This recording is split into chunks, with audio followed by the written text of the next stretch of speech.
আজকে বানিয়ে দেখাবো আমি পারফেক্ট দোকানের মতো ফুচকা বানাতে এখানে নিয়ে নিয়েছি 1 কাপ আটা আর 1.5 কাপ সুজি আর দিয়ে দেবো বেকিং সোডা হাফ চামচ মতো দিয়ে জল দিয়ে একটা ডো তৈরি করে নেব। ডোটা রেডি হয়ে গেছে, 10-20 মিনিট রেস্ট করতে দেবো। এখানে ধনেপাতা পুদিনা পাতা 1 টুকরো আদা কাঁচা লঙ্কা একটা দিয়ে ভালো করে একটা পেস্ট বানিয়ে নেব।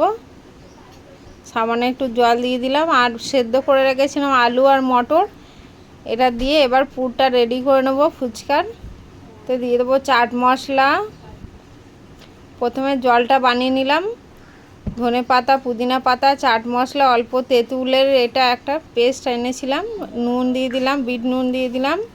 এবার দিয়ে দেবো গন্ধরাজ লেবু আর ভাজা মশলা দিয়ে জলটা রেডি করে নেব। ওপর দিয়ে ধনেপাতা দিয়ে দিলাম। এবারে পুরটা রেডি করার জন্য এখানে বিট লবণ, ভাজা মশলা, লেবুর রস আর ধনেপাতা পুদিনা পাতার পেস্টটা আর একটু অল্প তেঁতুল দিয়ে এটা ভালো করে মিক্স করে নিলাম। ফুচকার লেচিগুলো ছোট ছোট আকারে কেটে নিয়েছি।